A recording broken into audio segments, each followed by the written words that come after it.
And so what Donald Trump is doing is trying to really inflate the narrative that where black people are is dangerous, and white people have to come in and corral them in order for there to be order. Crime data directly contradicts Bryant's claim. Violent crime remains rampant. Communities suffering most are black families themselves. The same people who are being impacted look like Jamal Bryant.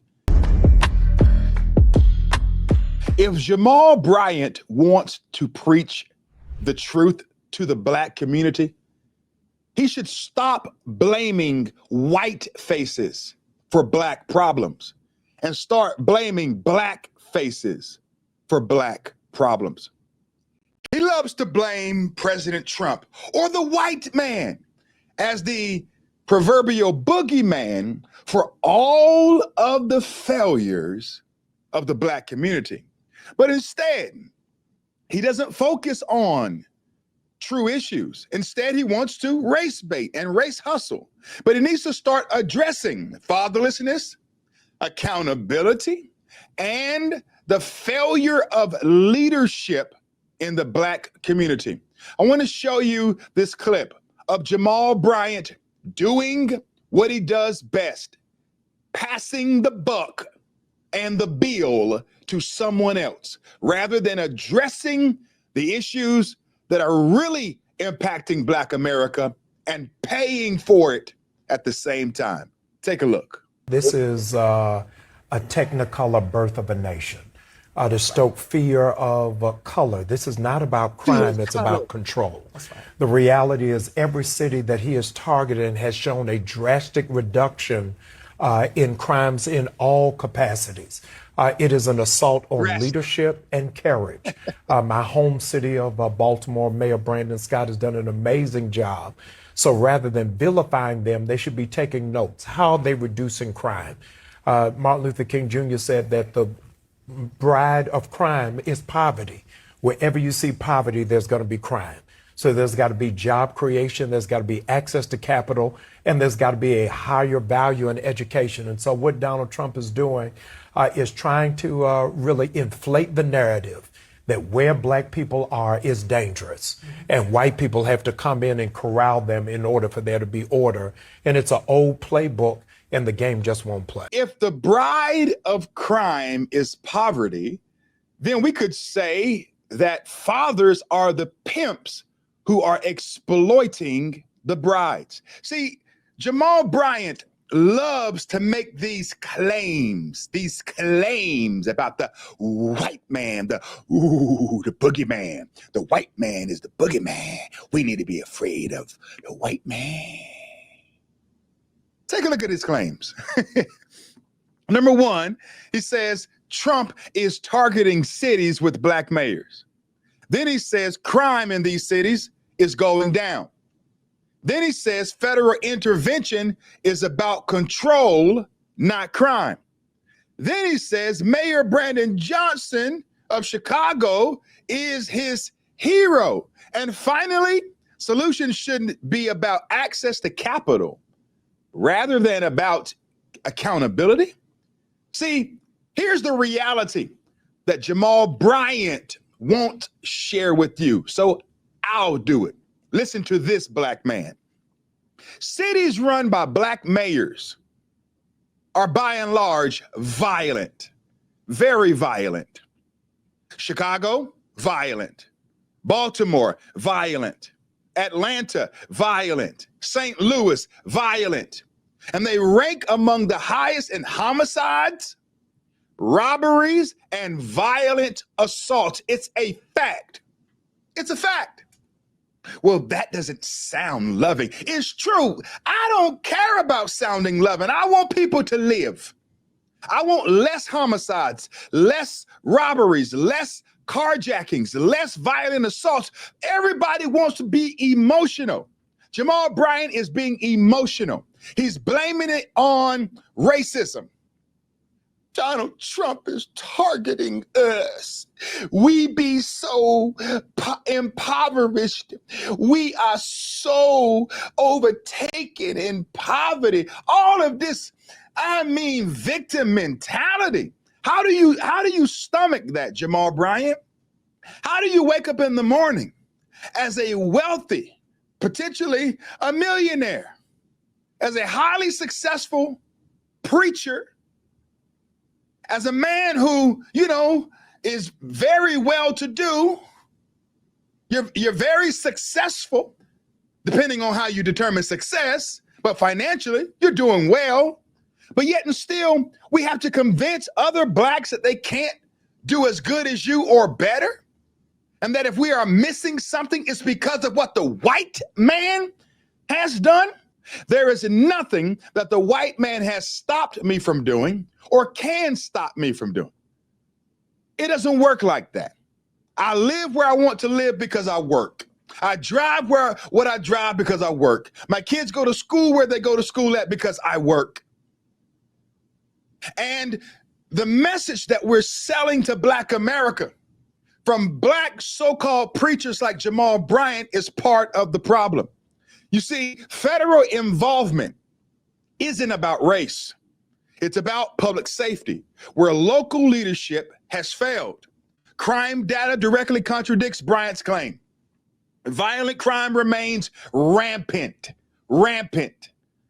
Communities suffering most are Black families themselves. The same people who are being impacted look like Jamal Bryant.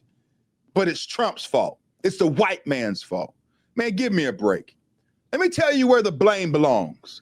We have to lay the issues of the Black community not at the feet of Black mothers or women, but at the feet of Black fathers.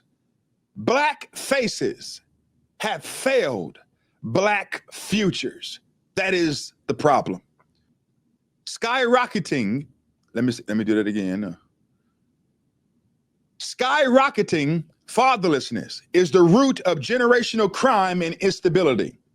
Children growing up without strong male leadership are far more likely to join gangs, commit crimes, and drop out of school. It's a fact. The issue isn't Donald J. Trump, number 45, 46, and 47. It's absent fathers. Fathers who stay there long enough to get some booty, but they don't stay long enough to take care of their duty. That is the problem. The Black church also is a major part of the problem, preaching victim mentality and Black liberation theology and castigating the white man as the proverbial boogeyman who has stolen the futures of Blacks. I mean, get out of here, man. There's no redemption in that. There's no salvation in that. There's no grace in that. There's no mercy in that. That's nothing but bondage. It's a ball and chain. It's an albatross upon the Black community's neck. And our issues can't be placed at the feet of another community. No, it doesn't work like that. We have to pay our own debts. We have to pay our own bills. We have to solve our own problems. Many pulpits have shifted focus from repentance and morality to social justice and politics. Instead of discipling men to be leaders, they echo race-based victimhood narratives. Silence on crime, abortion, and family breakdown equals complicity. And finally, failed leadership. Local officials blame systemic racism instead of demanding accountability. Leaders like Johnson are celebrated while their cities spiral in violence. Who in their right mind is going to celebrate Mayor Brandon Johnson? He's your hero. I mean, like, seriously, this guy is a failure. He's a Nimrod. He's not doing a good job in Chicago, but you call this man your hero? That's the problem. You have the wrong hero. The wrong hero. Trump is your hero. Donald J. Trump should be your hero. Jamal Bryant. You know, this stuff is laughable. Political ambition takes priority over protecting citizens. That's where we are. See, Jamal Bryant's agenda is simple. Race over reality. He consistently frames every issue as a racial battle, insists a white man coming in to take control is oppression, ignoring the fact that lives are at stake. It's also capital over character. He talks about access to capital as the solution to crime. Really? While avoiding addressing family collapse, accountability, and morality. Money cannot fix what broken homes and corrupt leadership have destroyed. It takes morality. It takes ethics. It takes black men committing to black women and actually marrying them. Not just having live-in situations for 10 and 15 and 20 years. Stop by a couple times out of the week to get a piece of tail, then leave. Not taking care of your litter, and then passing the buck to someone else. Shame on us. And shame on you, Jamal Bryant, for not even addressing that issue. See, it's not about race. It's about results. The black community is not being controlled. It's being abandoned.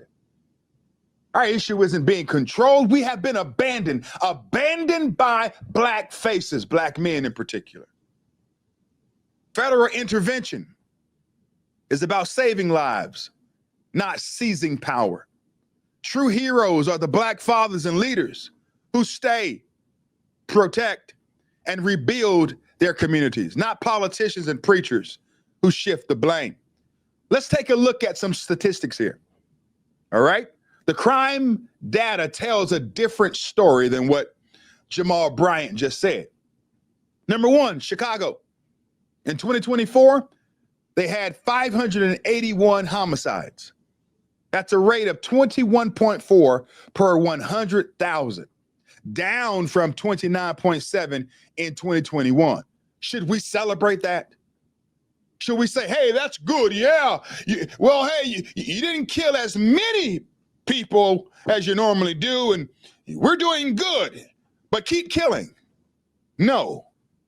Year over year, a 31% drop in homicides, 37% fewer shootings, 20% decline in violent crime. Should we celebrate that? No. If my son goes to school and he behaves, he doesn't come home and I say to him, good job, John. You did a wonderful job of acting like you got some sense and some common sense and some decency.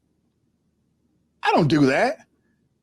I tell him, yeah, I expect you to act like you got some sense. Do you want a sticker? Do you want a piece of cake? Should I throw you a big celebration for acting like you've been parented? No, you shouldn't. Nor should we celebrate these small reductions in crime when these places are still rampant with crime and violent assaults. I mean, it's almost like the guy who punches his wife in the face. And then he apologizes and says, baby, I'll never do that again. But the next time he kicks her and stomps her. But he goes back to her when she complains about being stomped this time and says, well, at least I didn't punch you in the face. I mean, it's all corrupt. It's all evil. See, Chicago is still number one in total homicides of all U.S. cities in 2024. Still number one. Baltimore, let's talk about Baltimore. In 2024, 262 homicides. That's 262 funerals. That's 262 bodies in a casket.